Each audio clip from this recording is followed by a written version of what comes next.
দিয়ে গেছে। এটা দেখলে তুই সব বুঝতে পারবি রে ভাই।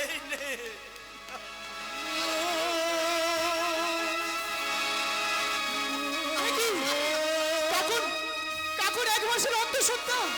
না না না না, আমি বিশ্বাস করি না। এই রিপোর্ট নকল, আমি বিশ্বাস করি না। ওরে ভাই, আমাদের বিশ্বাস আর অবিশ্বাসের চেয়ে ওই রিপোর্টের মূল্য অনেক অনেক বেশি রে ভাই। আর তাই তো ওই কাকনের পাপ ঢাকতে গৌতম আমাদের কাছে 5 লাখ টাকা দাবি করেছে। আর 10-15 দিনের মধ্যে ওই টাকা না দিলে ওরা আমাদের পুলিশে দেবে। ওরে ভাই, হ্যাঁ তুই বলতে পারিস আমি কোথায় কোথায় পাবো এত টাকা? আজ আমি বড় অসহায় রে নীলাদ্রি। আমি বড় অসহায়। না দাদা না, অসহায় কেন দাদা, আমি তো তোমার পাশে আছি। বৌদি বৌদি, দাদাকে তুমি চিন্তা করতে বারণ করো। গৌতমের অভিযোগ যদি সত্যি হয় তাহলে 5 লাখ টাকার ব্যবস্থা আমি করবো বৌদি। না, এই সংসারের জন্য আর আমি তোমাকে একটা টাকাও খরচ করতে দেব না। কি বলছিস বিউটি? আমার কাকুরে আজ বড্ড বিপদ। আর এই 5 লাখ টাকা না দিলে কাকুরের জীবনটা যে নষ্ট হয়ে যাবে। তাতে আমাদের কি যায় যাবে? আরে কাকুর কি শুধু একারই বোন? যত ঝামেলা যে ওকেই পোহাতে হবে। বিউটি, যা বোঝো না তা নিয়ে কথা বলো না। আমি তোমাকে স্পষ্ট বলে দিচ্ছি, এই সংসারের জন্য তুমি একটা টাকাও খরচা করতে পারবে না। এসব তুই কি কথা বলছিস রে মা? আরে বাবা, তুমি সংসারের জন্য বিলাসী বাবাজি যদি 2 পয়সা অপচয় করেই থাকে, তাই বলে তুই বাবাজিকে একবার 9-6 বলে বাবাজির মনে কষ্ট দিবি? বাবা, এ তুই একদম ঠিক করছিস না মা।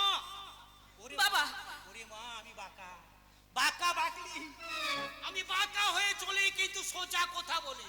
আর সোজা কথাই বলছি মা। আমারই মেয়ে হয়ে তুই বাঁকা করতে চলতে শুরু করেছিস, এ একদম ভালো করেছিস মা, একদম ভালো করেছিস। সমস্যায় ওকে একটু ভালো করে বোঝানো। সমস্যায় আমাদের এই সংসারে আজ বড্ড বিপদ।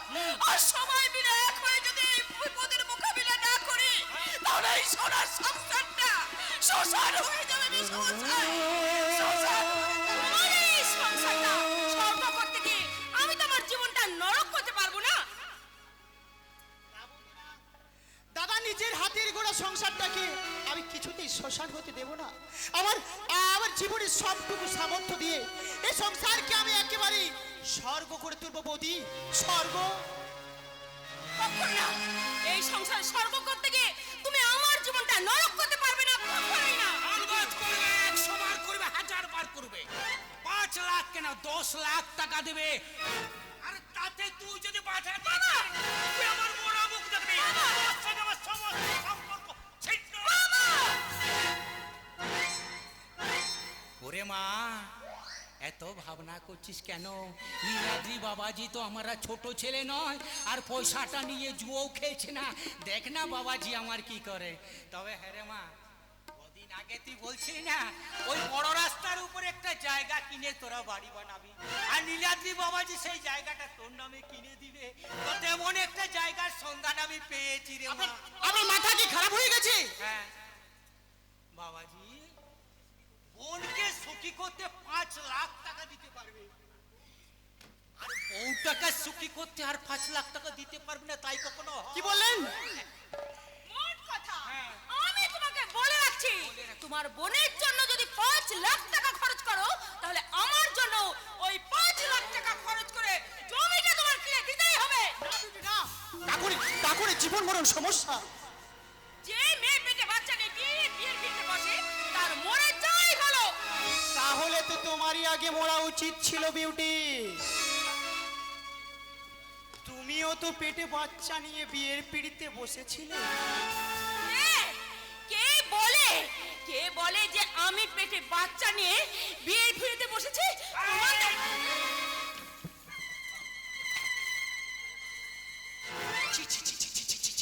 দিলি তো সব ফাঁস করিয়ে।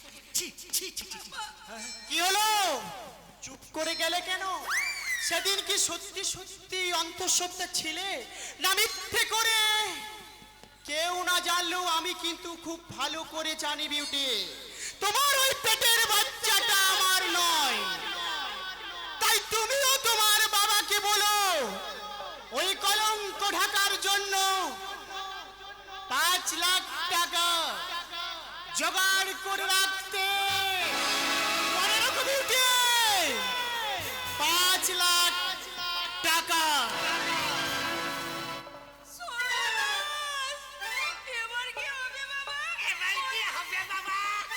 বলি তোকে যে কত বড় বললাম, হ্যাঁ বলি দিলি তো সব ফাঁস করে। তবে চিন্তা কিসের রে মা, তোর পেটে তো কোনো বাচ্চাই ছিল না। দিদির পেট ফাঁকা, দিদির পেটে কোনো বাচ্চা নেই।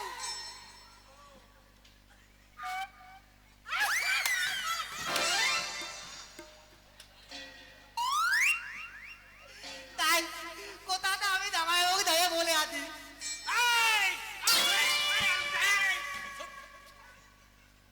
বল শোন, ওরকম একটা কাজ করতে গেলে দু একটা মিথ্যা কথা বলতে হয়, সেটা জানিস? তাই বলে এত বলো মিথ্যে? এত বলে মিথ্যে কথা হারাম কথা। তাই তাই আমি জামাই বাবুর কথাটা বলে আছি। এই হতভাগা!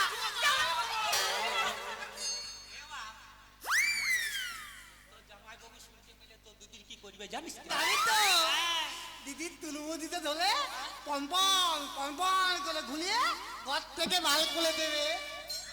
আর আমি এটাও জানি কি জানিস তুই? দিদি আমাকে জামাই বাবুর কাজ পর্যন্ত যেতে দেবে না, তার আগে আমার মুখটা বন্ধ করে দেবে। এই, তাহলে তো অন্তত তোর মুখ বন্ধ করার জন্য কি চাই?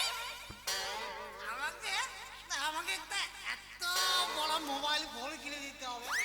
Mobile phone? কি করবি মোবাইল দিয়ে? মোবাইল ফোনে আজকাল ছেলে মেয়েরা যা করে, ফেসবুক দেখবো, গান তুলবো, আর ইনস্টাগ্রামে ভিডিও বলে পোস্ট করবো। আরে এই হারাম দাদা, তুই তো মুখ খুব বোকা সকা ছেলে, মোবাইল ফোনটা কি করবি দেখি? মোবাইল ফোন চালাতে এখন ঠিকতে হয় না, মোবাইল ফোনেই বলো সব কিছু ঠিকিয়ে দেয়। বল দিদি, তুই আমাকে মোবাইল ফোন কিনে দিবি কি না? নাকি জামাই বাবুর কাছে যাবো? দেবে না।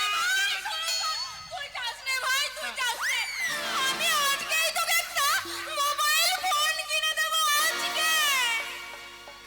লে দোকা, আমার হাতে মোবাইল ফোন হবে, আরে মোবাইলে ফোনে আমি গান গাইবো, গিদিয়া গিদিয়া গিদিয়া গিদিয়া গিদিয়া গিদিয়া গিদিয়া রে, এই গিদিয়া গিদিয়া গিদিয়া গিদিয়া গিদিয়া গিদিয়া গিদিয়া।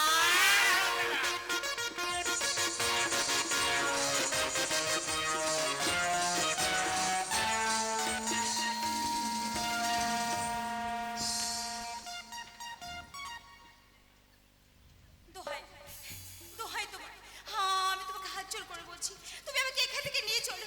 হ্যাঁ আমাকে তুমি এখান থেকে নিয়ে চলো, আমাকে তুমি দয়া করে মুক্তি দাও, আমি মুক্তি চাই। মুক্তি? আরে মুক্তি তোমাকে কেমন করে দিই কাকন? আজ তোমার জন্য আজ আমাদের এই হোটেল বিজনেসটা রম রমিয়ে চলছে, আর তোমাকে এই মুহূর্তে মুক্তি দিলে আমাদের বিজনেস যে একবারে ফুললি ফ্লপ হয়ে যাবে। না না, আমি হাত জোর করে বলছি, আমাকে তুমি যেতে দাও। আমাকে দেখতে না পেয়ে আমার দাদা বলতে জানি না আজ কেমন আছে। আরে খুব ভালো আছে, এই তো গতকাল তাদের সাথে আমি দেখা করে এলাম, আর একটু মনে মনে ওই সান্ত্বনা। কি সান্ত্বনা দিয়ে এসছো? আমার দাদা বৌদি নিশ্চয়ই আমার কথা খুব বারবার জিজ্ঞাসা করছিল, তুমি যে আমাকে এখানে নিয়ে এসে বিক্রি করে দিয়েছো, এই কথা আমার দাদা বৌদিকে জানাওনি তো? মাথা খারাপ, ও বোধ আরো কেউ বলে নাকি? আমি তাদেরকে একটা অন্য ভালো গল্প শুনিয়ে এসেছি। কি গল্প শুনে আরে এসেছো? তুমি শুনবে? হ্যাঁ।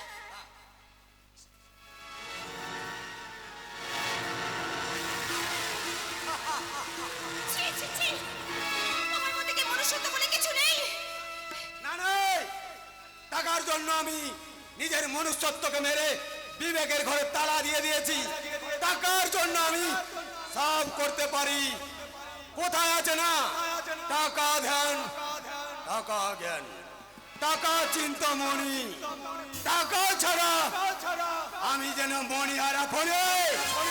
টাকায় আছে কান্তি ছাপ, আর টাকাই হলো দুনিয়ার বাপ।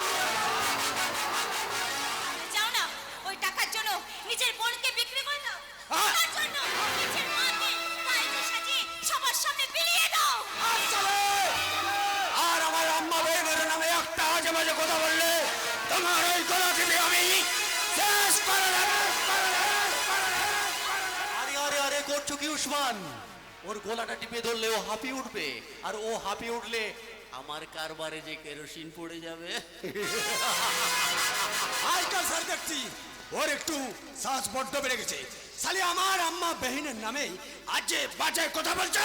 আরে বলতে দাও বলতে দাও, যে গরু দুধ দেয় না তার লাথও মাঝে মাঝে সহ্য করতে হয়। আয় ভাই ভাই, তুমি এখন যাও উসমান, আমার শরীরটা বড্ড ম্যাচ ম্যাচ করছে। আমি আমি ওই কাকুনকে দিয়ে আমার সারা শরীরটা ম্যাচ আরে স্যার শুধু মেসেজে নয়, ফিল্ডে নামাবার আগে এই সালি যে কতটা তৈরি সেটা ভালোভাবে পরখ করে নিন। আচ্ছা ডার্লিং, চলি। মুয়া, মুয়া। আরে এই কদিনে দেখছি তোমার প্রসার অনেক বেড়ে গেছে। কাস্টমাররা দেখছি অন্যদের চেয়ে তোমাকে তোমাকে ভীষণ ভীষণ পছন্দ করছে। কামিয়ে নাও কাকুন, এই সময় মুঠো মুঠো টাকা কামিয়ে নাও। বাই দ্য ওয়ে, আজ মনে করো আমি তোমার স্পেশাল কাস্টমার। তোমার তোমার যৌবনের ম্যাটেরিয়ালস দিয়ে, নাচ গান দিয়ে আমাকে তুমি একেবারে খুশি করে দাও। না, আমি কিছুতেই পারবো না। তোরা আমার অনেক সর্বনাশ করেছিস, কিন্তু আর আমি নাচবো না। আমি মরে গেলেও কারোর সামনে নাচবো না। নাচবে নাচবে সুন্দরী, জরুর নাচবে। তোমার नाचा गाना में खुश होकर हमारा साहब बिल्कुल दीवाना बने जावे। তুফান সিং তুমি এখানে? अरे जी साहब, मोज ना केले की मोज करा जाए साहब, इसलिए अपना चलो स्पेशल मौलिया सी साहब। আরে বাহ বাহ বাহ বাহ তুফান সিং, এই মালটা হবে ওকেও খাবো আর আমি নিজেও খাবো। আরে বাহ, দারুণ মাল তো। জিয়া সাহেব, এ মাল দেশি মহুয়া का মাল আছে। এ মাল একেবারে দিবানা করে দেবে সাহেব। ঠিক বলেছো তুফান। আয়, এই মালটা খেয়ে আমি খুশি তুফানে ভেসে যেতে চাই।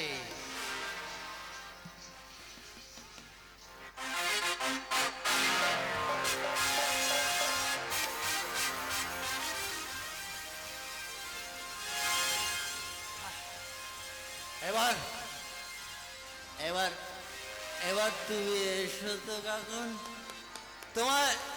তোমার প্রেমের দরিয়ায় আমাকে ভাসিয়ে নে।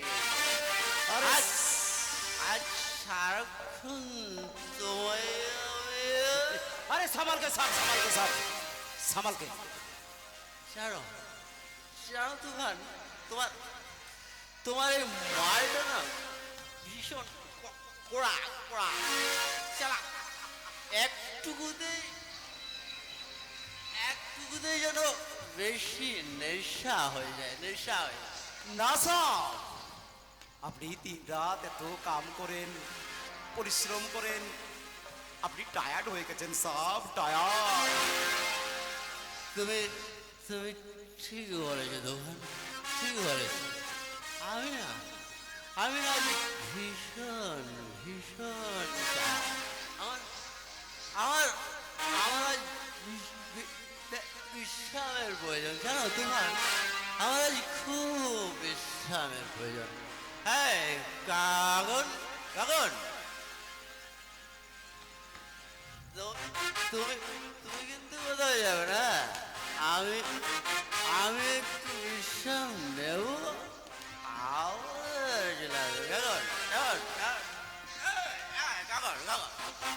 তুমি কিন্তু কোথাও যাবে না, আমি বিশ্রাম নেব, আবার চলে আসবে।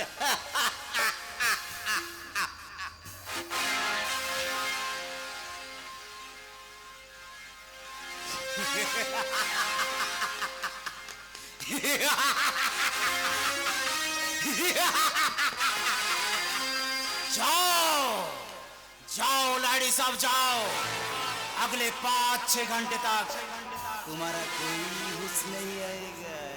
কেন কেন কেন চোখ খুলবে না? মদের সাথে তুমি ওদেরকে কি খাইয়েছো? दिन का वही खाइয়েছি। কিন্তু কেন? आज सारा रात তোমাকে लिए আমি मौज করব, इसलिए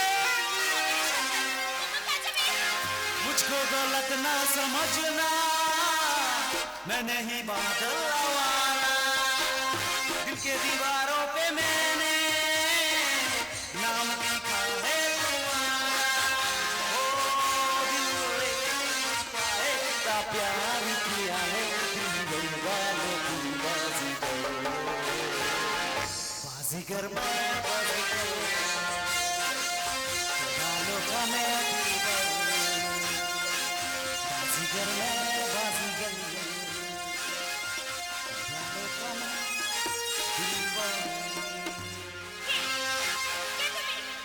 आपका दोस्त।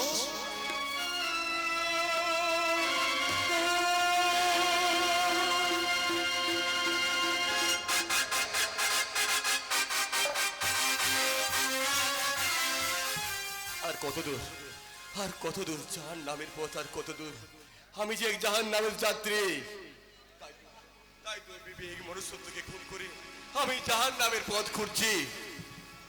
না আর তুমি মদ খাবে না। চাপ বাবা, হে যে দেখি ভূতের মুখে রাম নাম, আরে যাকে এতদিন মাতাল করে রাখতে, যার মুখে মদের বোতল তুলে দিয়েছিলে, আই তারে হাত থেকে তুমি মদের বোতল কিনে নিতে চাইছো রূপসা? বা কি আদম চরিত্র তোমাদের রূপসা!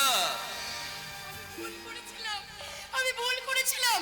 ওই শয়তান কৌশিক লাইনের কথাই আমি জানি রূপসা, আমি জানি শয়তান কৌশিক লেহেড়ে আবার সর্বনাশ করার জন্য তোমাকে এখানে লাগিয়েছে। তাই তো নকল ভালোবাসার টোপ ফেলে আমায় নিয়ে তুমি সর্বনাশা খেলা খেলে চলেছো রূপসা। মদের সাথে কোনো কিছু মিশিয়ে আমায় তুমি বিষাক্ত করতে চাইছো, তাই না রূপসা? সবই যদি জানো তাহলে প্রতিবাদ করছো না কেন?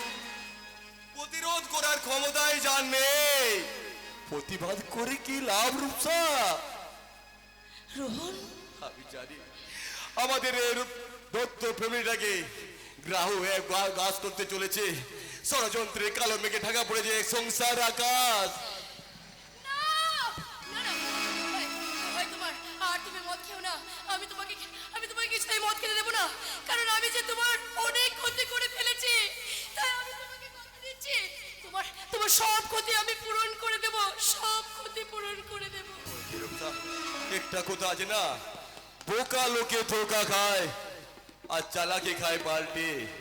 তুমি 1000 বার পাল্টি খেতে পারো রূপসা, আমার তাতে কোনো আপত্তি নেই, কারণ আমি বোকা নই। কথাটা মনে রেখো।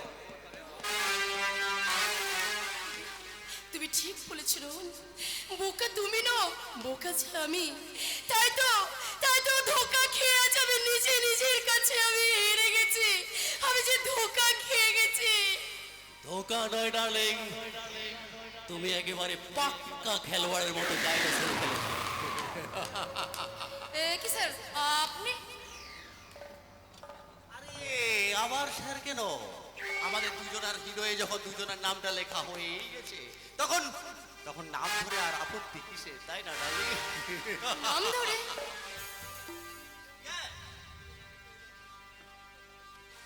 আমাদের দুজনের হৃদয়ে নামটা লেখা হয়ে গেছে, তাই না ডার্লিং?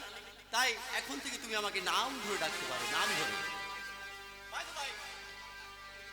তোমার কাজ কত দূরে গিয়েছে রূপসা? অনেকটা স্যার, অনেকটা। ওই রোহনকে আমি একবারে হাতে নাতে কবজা করে দিয়েছি, তাই এখন আমি ওকে যা বলবো ও তাই করবে স্যার, মনে কৌশিক। Very good. এবার তাহলে মেডিসিনের লাস্ট ডোজটা অ্যাপ্লাই করে একেবারে ফিনিশ। কি হলো? রোহনকে ফিনিশ করার কথা বললে রূপসা এরকম চমকে উঠলো কেন? তবে কি ও রোহনের প্রতি দুর্বল হয়ে পড়লো? না না, আমি রোহনের এত বড় সর্বনাশ করতে পারবো না, কিছুতেই পারবো না, কারণ রোহনকে যে আমি ভালো। কি হলো রূপসা? তুমি কি অন্য কিছু ভাবছো? মানে আমি কি ভাবছি জানো তো, ভাবছি কিছু মাস আগে এখানে একটা খুন হয়েছিল। আর এখন যদি হুট করে একটা খুন হয়ে যায়, তাহলে তো পুলিশ ধরাধরি করতে সেই আমরা দুজনে ফেসে যাবো না? তাই আমরা দুজনে ফেসে গেলে ওই জেলের ঘাড়ি টানবো। তার থেকে বলছি আমাদের ভাষা দরকার নেই, এত তাড়াতাড়ি খুনটা করতেই হবে, তাই না স্যার? না মানে কৌশিক। Yes, my darling. শয়তানের রক্তে জন্ম আমার, বেঈমানি আমার কাম, আর আমির খাতায় লেখা থাকবে এই কৌশিক লাহিড়ীর নাম। কৌশিক লাহিড়ী কোনোদিন ফাটবে না রূপসা। কারণ রাহুলের মতো তোমাকে দিয়ে রোহনকে খুন করিয়ে তোমার কারবারেও আমি কি হলো কৌশিক, তুমি আবার নতুন কোনো প্ল্যান করছো নাকি? না না রূপসা, না রূপসা, তোমাকে তোমাকে দেখি না আমার দিন দিন কেমন যেন আমি রোমান্টিক হয়ে যাচ্ছি, আর তোমার রূপ দেখতে দেখতে আমি পাগল হয়ে যাচ্ছি। তাই আমার বলতে ইচ্ছে করছে, পড়ে না চোখের পলক কি তোমার রূপের ঝলক, পড়ে না চোখের পলক কি তোমার রূপের ঝলক, দোহাই লাগে মুক্তি তোমার একটু আমি জ্ঞান হারাবো, মরেই যাবো, বাঁচাতে পারবে না আমি জ্ঞান হারাবো, মরেই যাবো, বাঁচাতে পারবে না কেউ, চোখে তোমার ঝালো।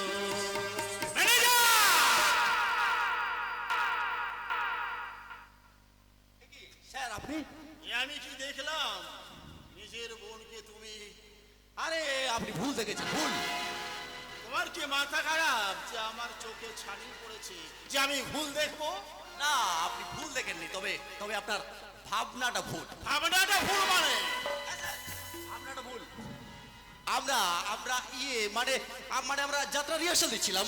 যাত্রা রিহার্সাল? হ্যাঁ স্যার, ঠাকুর রামকৃষ্ণদেব বলেছেন যাত্রায় লোকশিক্ষা হয়। তাই তো বছরে আমি দু একবার যাত্রাটা মঞ্চস্থ করেই থাকি। এই দেখুন না এই বছর শিবের গাজন উপলক্ষে এই ভোলা হীরাপুর নেতাই সুভাষ প্রাঙ্গণে, ক্লাব প্রাঙ্গণে আমরা সংসারে আজ কালো মেঘ যাত্রাপালা মঞ্চস্থ করেছি। আর এই পালায় রূপসা নায়িকা আর আমি বরাবরের মতো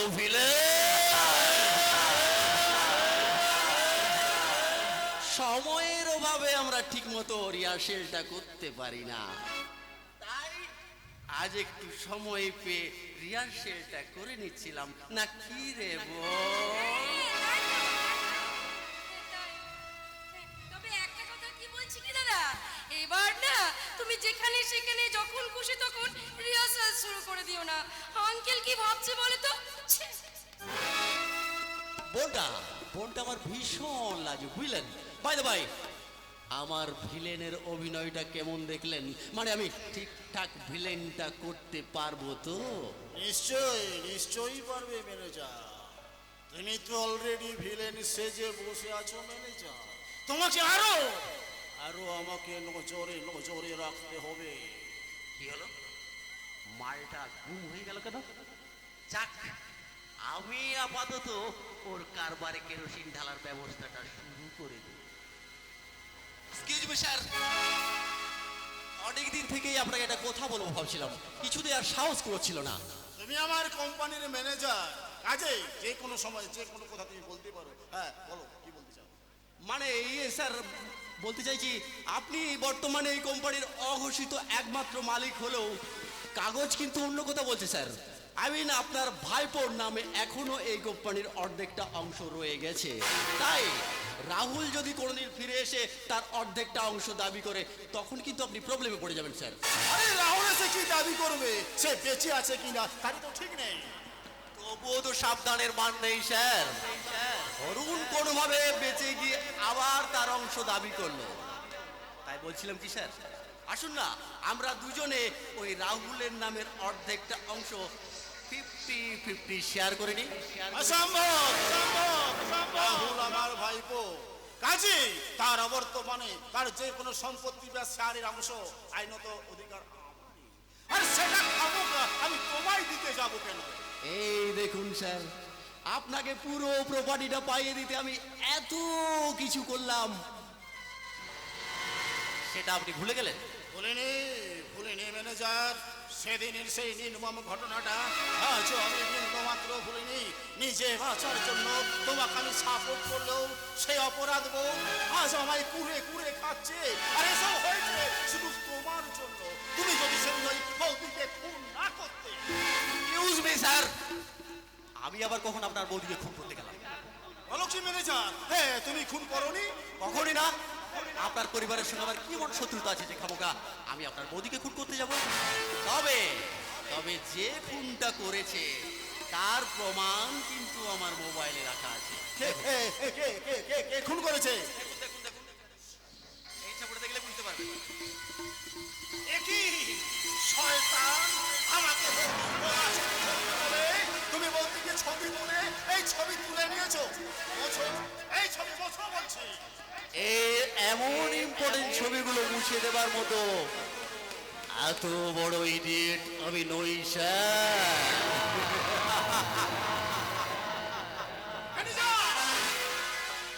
ছবিটা কিন্তু দারুণ হয়েছে স্যার।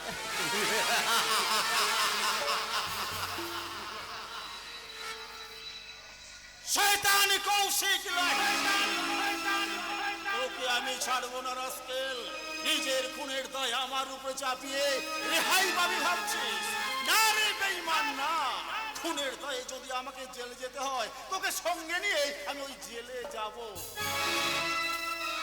আর খুনের দায়ে আপনি জেলে যাবেন গো ছোট বাবু? এই কার খুন আবার? আমি কাকে খুন করলাম যে আমি জেলে যাব? এই তো একটু আগেই বলছিলেন ম্যানেজার বাবু নাকি নিজের খুনের দায় আপনার উপর। আরে কি মুশকিল, কি শুনে ফেলেছিস? আর কি করবি তুই? আমি উল্টো পাল্টা বকিনি, বরং আপনি উল্টো পাল্টা বলে আসল কথাটা চাপা দিতে চাইছেন। আরে আমি পরিষ্কার শুনেছি আপনি কোনো একটা খুনের কথা বলছেন। হারাম, তুই এখান থেকে যা। না, আগে বলুন আপনি কার খুনের কথা বলছিলেন? ম্যানেজার বাবু কোন খুনের দায় আপনার উপর চাপাতে চাইছেন? আপনি না বললে আমি আমি ছোট দাদা বাবুকে গিয়ে সব বলবো। হারামজাদা, এখানে থাকতে কাজ ভালোভাবে থাকবি, তোকে আমি খুন করে ফেলবো। ছাড়ুন, ছাড়ুন, লাগছে। আরে বলো, তুই কিছু শুনিসনি? কিচ্ছু শুনিনি, কিছু জানিসনি? কিচ্ছু জানিনি। এখানে থাকবি, মুখটা বন্ধ করে থাকবি, নইলে এই মুখটা তোর আমি চিরকালের মতো বন্ধ করে দেবো।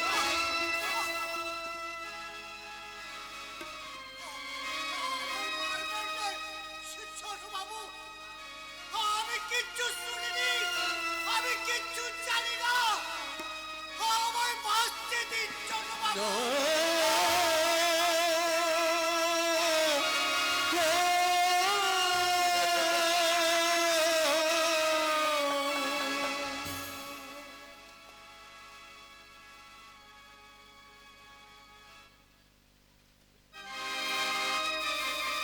অশান্তি চলছে, অশান্তি সারা সংসার জুড়ে চলছে, চরম অশান্তি।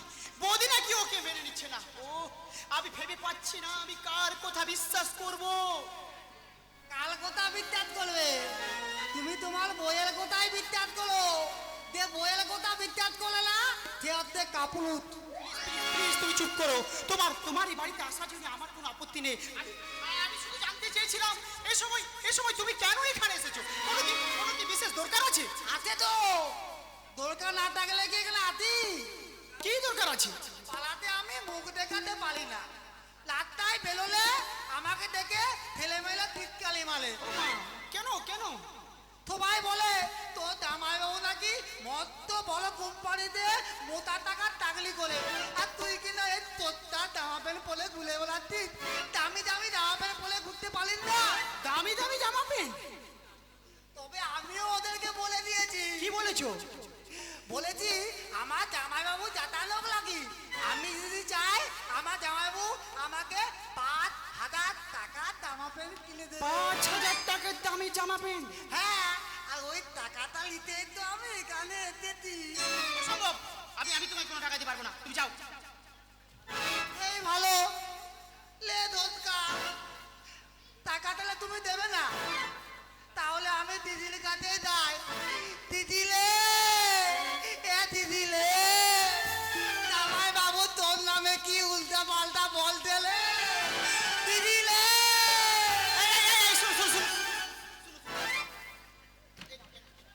আমার কাছে অত টাকা নেই। 3,000 আছে, আপাতত 3,000 নিয়ে যা, তুমি যাও, এখান থেকে যাও। 3,000?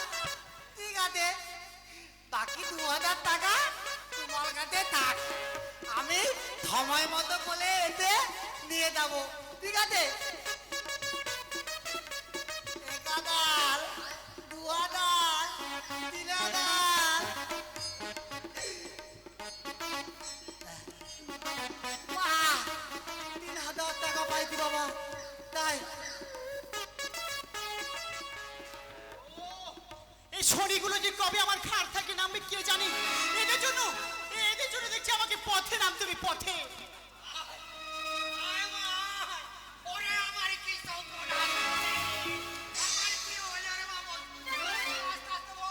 কি হয়েছে? এমন করছে কেন? কি হয়েছে ওর?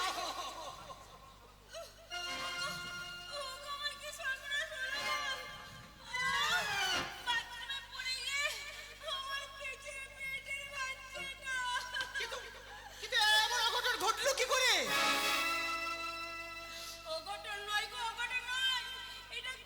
চক্রান্ত?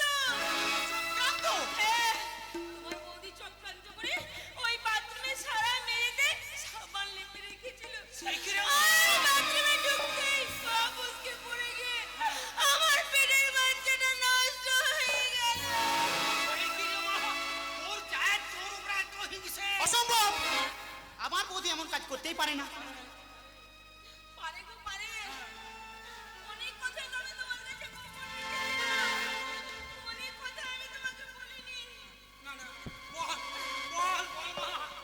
তুই সব মনে করে আমি তোর সব কথা শুনবো, বল।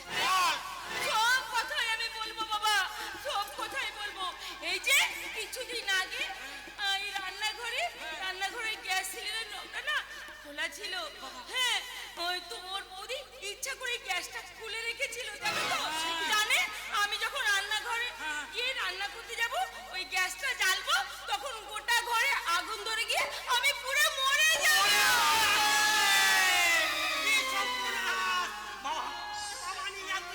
আর তোমার এই সংসারে থাকা চলবে না, তুমি আমার বিউটি মাকে নিয়ে অন্যত্র থাকার ব্যবস্থা করো। অসম্ভব, যে দাদা আমাকে কোলে পিঠে করে মানুষ করেছে, সেই দাদা দুদিনে আমি তাকে ছেড়ে আলাদা থাকতেই পারবো না।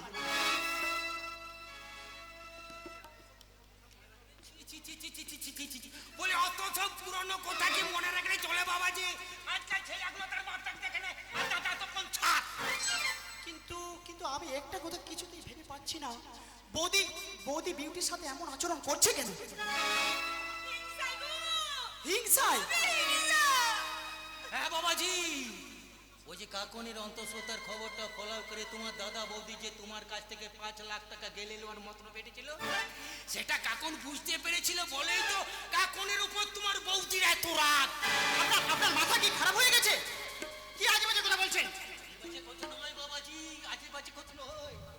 আচ্ছা বাবাজি, তুমি একটা ভালো করে চিন্তা করে দেখো তো, তোমার দাদা কোথায় কার সাথে কাকনের বিয়ে দিছিল সেটাকে একবার নিজের চোখে দেখে এসেছিল না তো, দাদা তো শুধুমাত্র ঘটকের কথায় বিশ্বাস করে।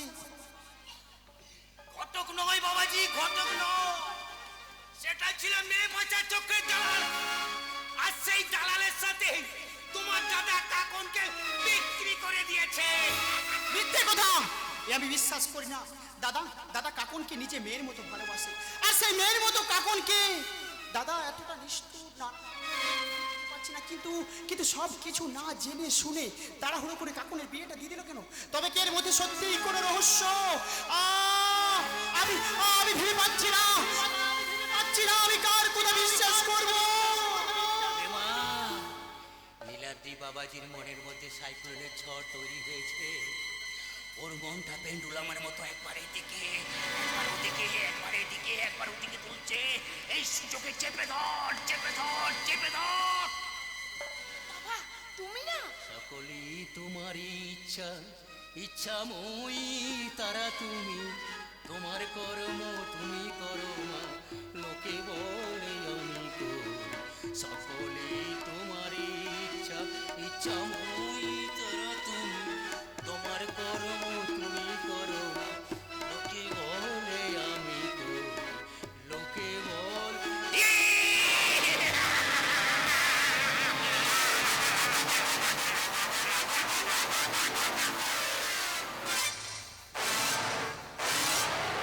কি করি? ওর ওই উত্তেজিত মনটা আরো উত্তেজিত করে তুলবো? না না, বরং আপাতত ওর মনটাকে একটু শান্তই করি। শোনো না, তুমি হঠাৎ করে এমন করে মাথা গরম কেন করো বলো তো? শোনো, তোমার যদি এইভাবে মন খারাপ করো, তোমার যদি কষ্ট হয়, তা দেখে আমার বুঝি কষ্ট হয় না গো? আমার সব হিসেব বোধহয় গড়বিড় হয়ে যাচ্ছে। আমি বোধহয় নিজের কাছে নিজে একটু একটু করে হেরে যাচ্ছি বিউটি। না, তোমাকে আমি হারতে দেবই না, তোমাকে আমি জিতাবই জিতাবো। এসো না, এসো এই সন্ধ্যায় দুজনে মিলে আমরা